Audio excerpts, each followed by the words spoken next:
Well, my friends, everything has absolutely kicked into full gear this week. We have fire, we have Starship launch timeline updates, and more missions than we can poke a stick at. Strap in, this one has been absolutely packed. Okay, Niall, we can see you coming down the ladder now. Hey, Marcus House with you here, and as we had hoped this week, SpaceX ripped back into more extensive moves. Not just one ship rolling, but two were rolling about as they pushed towards static fire. It was finally time for Ship 37, planned for Starship Flight 10, to come out and play. Last week we had seen its last aft flap installed, which was a good sign that it was about ready to begin its engine testing. Sure enough, on Monday, a ship transport stand made its way into Mega Bay 2, and poking just out from beneath the door there, we could see Ship 37 being lowered onto it by the bridge crane. By dawn, the vehicle had already ventured outside and quickly moved up Highway 4 heading to the launch complex. The branded office building there with the Starship rolling down the road looks almost unreal. Such a photogenic spot looking out over the wetlands. After rolling down the road using the entrance near Pad 2, which appears to be the new entrance for vehicles from now on, the ship navigated through the launch complex and arrived at the base of the Pad 1 tower. As expected, with the bunch of changes made to the mount to support a ship here, this would be a different lift than usual. When a ship is stacked on a Super Heavy, the tower's quick disconnect has the ability to slightly move up, down, left and right to make sure that the interfaces are perfectly aligned. It also needs to be flexible to account for the vehicle shrinking during tanking. Now, they obviously didn't have a quick disconnect arm this time and instead are relying on this temporary workaround, this new fixed structure on top of the booster quick disconnect hood. To get around this, we can see that when Ship 37 was at the tower base, SpaceX were installing the quick disconnect plate on the ship itself. That meant that all that they would need to do is hook up each line manually. The other main difference, of course, is that there was absolutely no need to lift the ship to its usual height. The tower arms lifted it, rotated over the new makeshift adapter stand sitting in there on the launch clamps, and gently lowered it into place, ever so carefully making sure that it was aligned correctly to this rapidly created platform.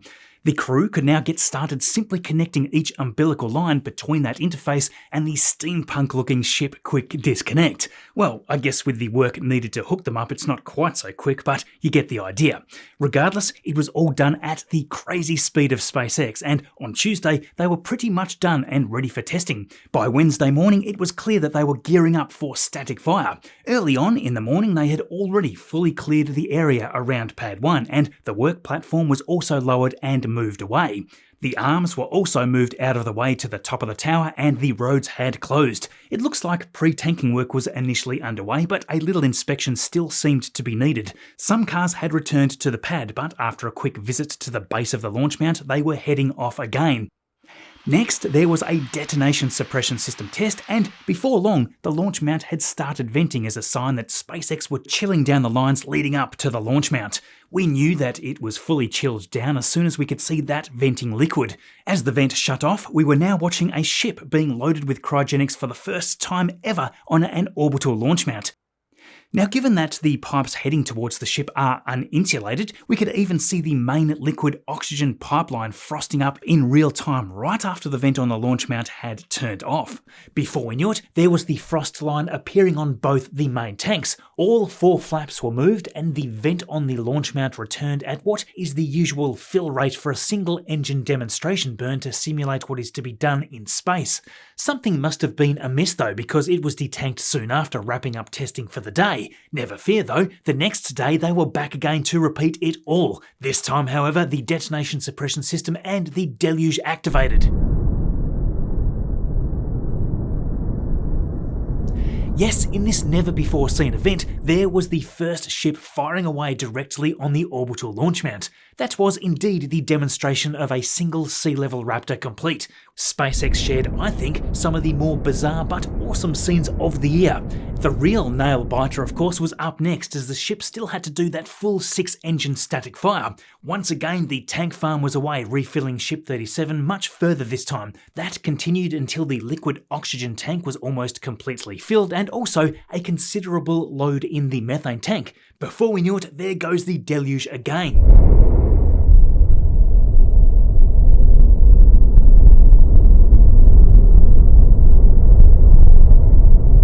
How about that? Now, SpaceX wasn't aiming for a full minute-long duration burn, as the deluge system here is designed for full stack launches.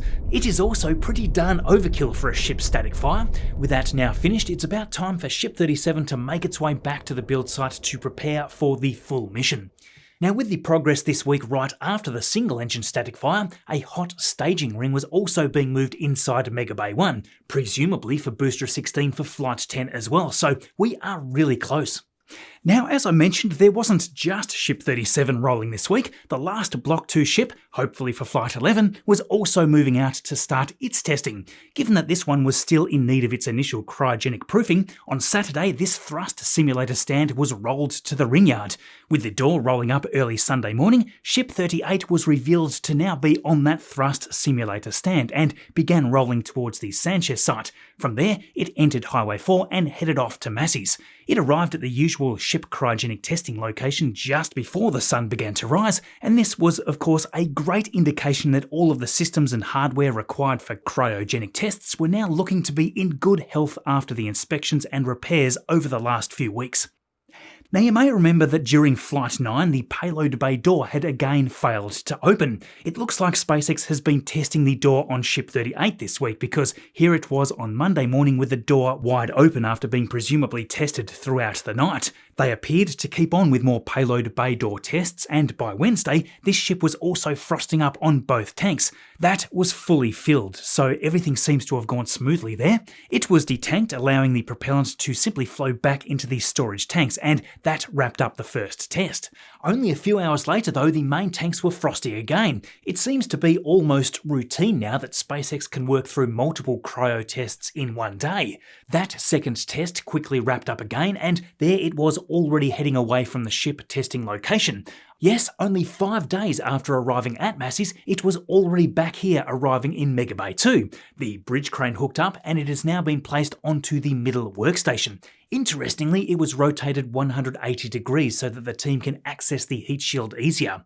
So yes, that is it for the Block 2 ships at Massey's, we believe, and the work can now commence here to convert the quick disconnect system over to that needed for the next generation ships, similar to what they've already been doing at the booster testing spot.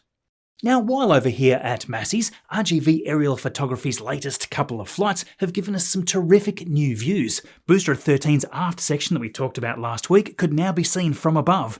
After it was removed from the ocean and transported to Massey's, it was lifted by the crane and placed right here. Now,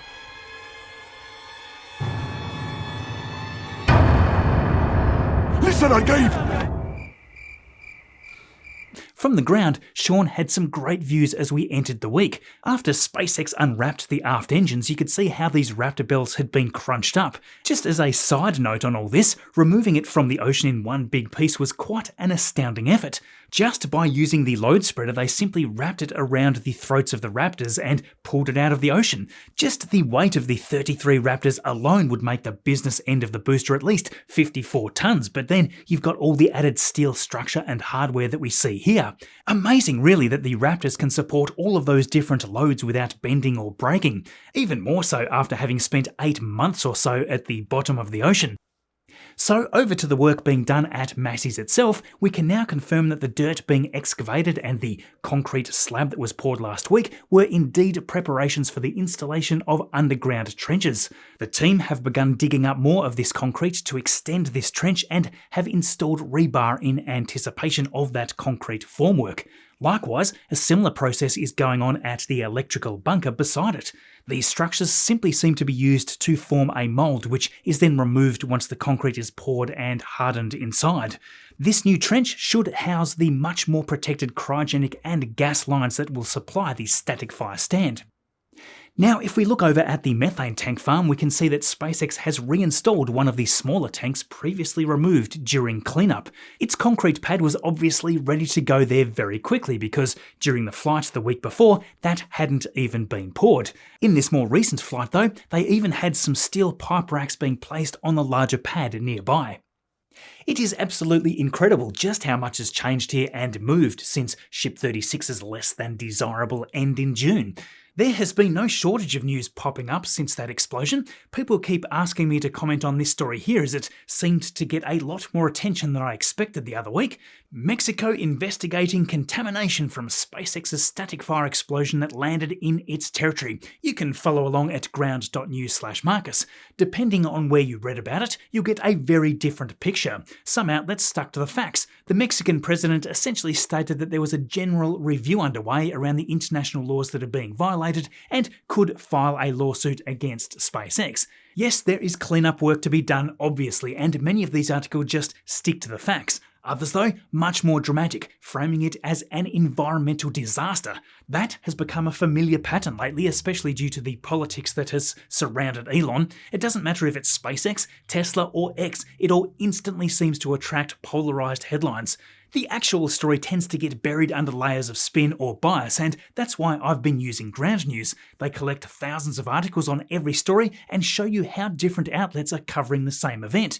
You can literally compare headlines side by side, see how the political bias leans, and spot coverage gaps where one side ignores a key part of the story. With this topic alone, there are well over 100 sources split between left-leaning, centre, and right-leaning organisations, with only 16% of coverage coming from the right. Seeing it all broken down here means that you're not just relying on one version of the truth, you're seeing the bigger picture. I've been using their Vantage plan to stay better informed, and right now you can try it for just $5 a month. That's nearly half off. Just go to ground.news/Marcus by clicking the link in the description, or just scan the QR code there on screen to subscribe. Thank you, Ground News. Now heading over to the production site, SpaceX is now outfitting the new workstation at the front right in Mega Bay 2. That area was, we suspect, previously used to install the Starlink Pez dispenser unit in the payload bay, as well as the downcomers into the ship. Moving forward, this must mean that these tasks will be done in the front middle area right at the doorway. So yeah, this means that SpaceX now has another workstation for a future Block 3 ship. Every workstation that they have available here needs to be well utilised so they can increase that launch frequency, especially while the construction of the Gigabay is in place. At that point, they'll have an expected total of 24 workstation locations available, which will just be crazy.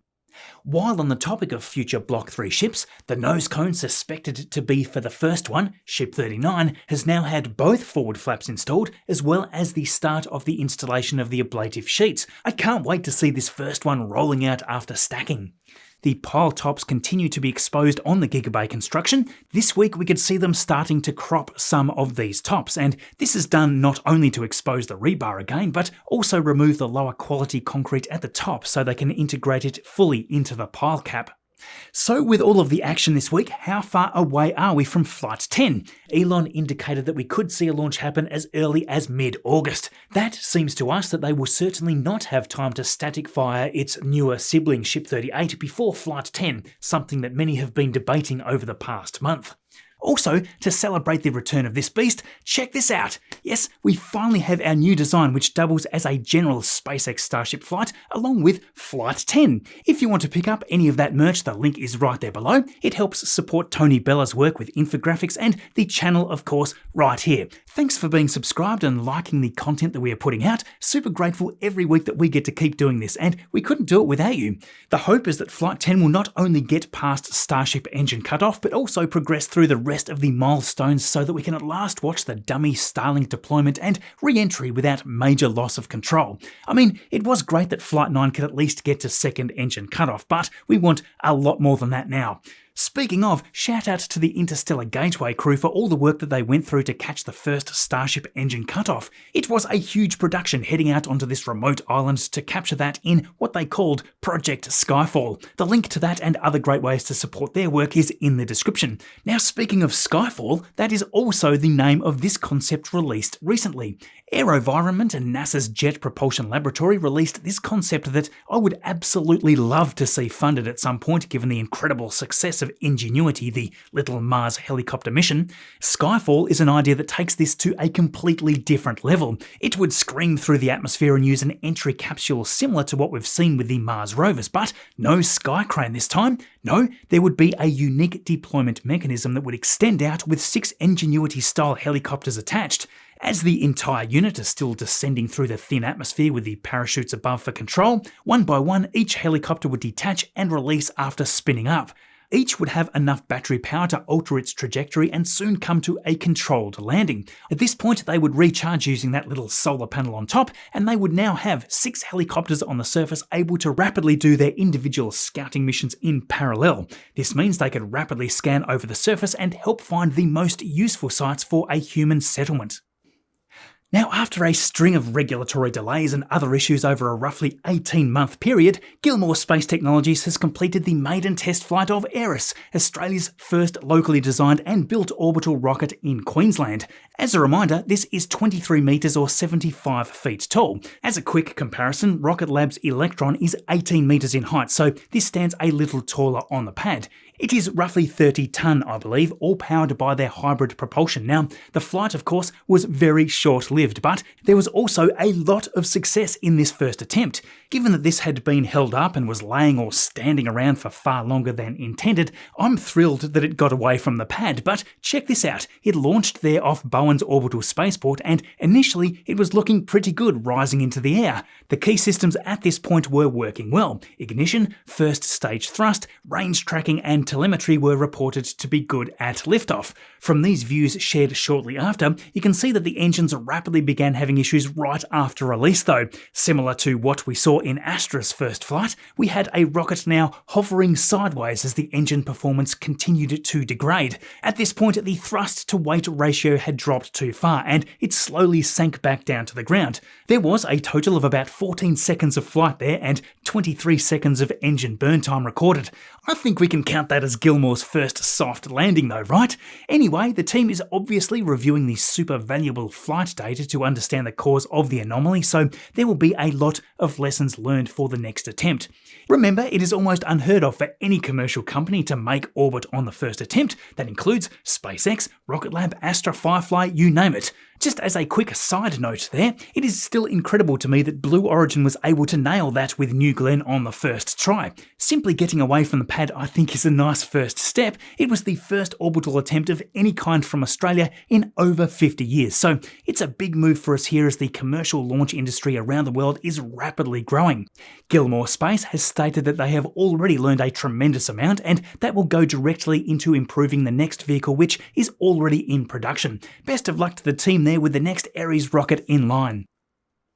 Now, as I talked about last week, we've just had the long-awaited NISAR mission kick off. This exciting satellite by NASA and ISRO is incredible in a number of ways, and the late afternoon launch from India on ISRO's GSLV Mark II was absolutely spectacular. With its 4 Vickers 2B powered strap-on boosters and the S139 solid rocket motor core, it was blasting into the sky in this spectacular display. The first stage separated and a really great view there of the hot staging. Again, this is one of the biggest Earth observation projects ever to be placed into orbit. Using its pair of unique L-band and S-band radars along with its 12-metre wide reflector, NISAR is able to scan a massive chunk of the surface in one hit. Just the width of the imaging swath is around 240 kilometres, which is gigantic. That means that it can scan every location across the globe in about 12 days, all thanks to its sun-synchronous polar orbit.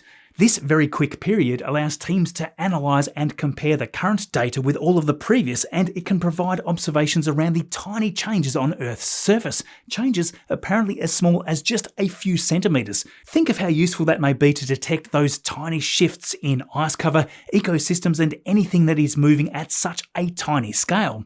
The hope, of course, is that with the appropriate data processing, we could begin to predict earthquakes or landslides well in advance using this technology. Just think of the massive earthquake this week causing that tsunami. If we could predict these events much earlier, it would be a huge deal. Now, just under 5 minutes, the final stage with the cryogenic engine kicked off, and that also performed flawlessly. Just minutes later, NISAR was injected into an almost perfect circular orbit with an apogee of 747 kilometres and a perigee of 740. Soon after, mission controllers verified that they had full acquisition of signal from the spacecraft, so as the next few weeks tick by, we'll hopefully get a bunch of updates on how it's all going. I believe it's going to take around 90 days or so to be fully tested and deployed, but everything is going beautifully so far. Of course, late in the week came the crewed mission to the International Space Station for NASA and SpaceX. The build-up for the Crew 11 mission was wrapping up as always with the pre-launch preparations. The crew had arrived at Kennedy Space Center last Saturday, and Greg Scott was out there, of course, capturing pictures of the crew before their voyage to space. Zena Cardman is the commander who was bumped from Crew 9 in order to get Butch and Sunny back home safely. Again, I'm so happy that she is now having her chance at her mission. We have space veteran and pilot Mike Fink with an incredible track record being part of 3 International Space Station expeditions already. He has flown twice on Soyuz and once on Space Shuttle Endeavour. Finally, he is back here for his first ride on Crew Dragon, which also just happens to be named Endeavour. We have mission specialists JAXA's astronaut Kimia Yui and cosmonaut Oleg Platonov. On Sunday, booster 1094 and the second stage arrived along with Crew Dragon Endeavour at Pad 39A. They were soon standing vertical in preparation for the dry dress rehearsal the next day with the crew. Initially, there was a little hiccup with the static fire before the launch. At T-minus 57 seconds, the static fire test aborted, apparently due to an error with the transporter erector's cradle arm position indication. According to SpaceX, though, the arm functioned correctly. So yeah, only a little debugging needed, I guess, because on Tuesday, there it was completing that static fire. Yes, they were all good for launch, and before we knew it, the crew were suited up and off to board the beast that would take them to orbit. The hatch was closed and the arm to Dragon retracted. It was go time.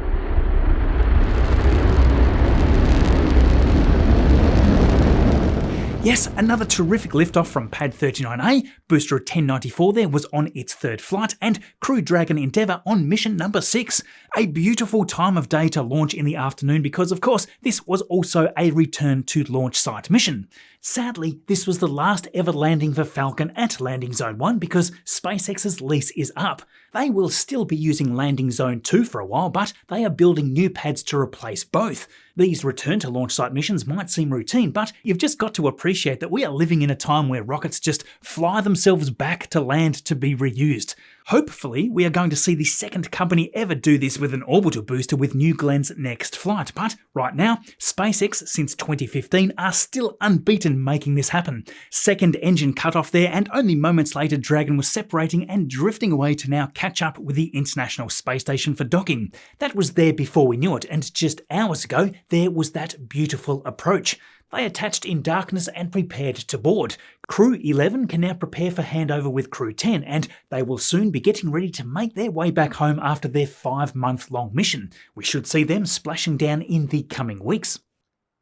We also, of course, had plenty of Starlink action. Just as I was uploading last week's video to go live, we had Group 1026 launching from Space Launch Complex 40 early Saturday morning, and late in that same evening across the country, Group 172 taking off from Vandenberg Space Force Base. Days earlier, of course, there was a massive Starlink outage. This caused a few hours of downtime last Thursday, and due to the nature of social media, there was immediate speculation blaming the cause on anything between a flawed software update to a cyber attack. Well, Michael Nichols, the VP of Starlink Engineering, cleared the air saying that it was due to a failure of key internal software services that operate the core network. Indeed, it was an issue soon solved with a confirmation that Starlink would identify the root cause and prevent future occurrences. Anyway, back to the missions. In order, there was the landing for Booster 1078 on its 22nd mission and landing 19 for Booster 1075. Next up, we had the Group 1029 mission back at Space Launch Complex 40, but this time with Booster 1069 on Flight 26. The drone ship Just Read the Instructions was out there to pick this one up, and a few pointed out that the Starlink satellites almost seemed to have lights up there as they closed off the stream. In reality, the stack was just at the right angle to reflect the sunlight in just that way, but yeah, that did look a little out of the ordinary. The last Starlink for the week was off on Thursday morning, Group 13-4 away there at Vandenberg for Booster 1071's 27th flight. Of course, I Still Love You was back out there for the second time in the week, so yeah, where we had no Starlink missions at all last week, this week we had 4, so it's been a gigantic one for Falcon 9. Now, just to tie off the week, a neat little update on the next New Glenn coming up to fly. David Limp shared this neat testing action of the forward module. Those gigantic fins are being put through their paces, which are responsible for steering the rocket, primarily for its return to attempt the next landing on the ship Jacqueline. Along with that, we can see the upper reaction control thrusters that provide around 20,000 pounds or just over 9 tons of thrust in each direction. All of these systems are what we hope will allow the first stage to reorient itself in space before re-entry and then precisely target the ship during landing. I can't wait for that mission. So yes, it has been a monster week. I hope you enjoyed this video. If you did, don't forget to hit subscribe so we get to keep making them. If you want to continue with more space goodness, do check out our video here if you missed it. Thanks for watching all this way through. As always, I will see you all in the next video.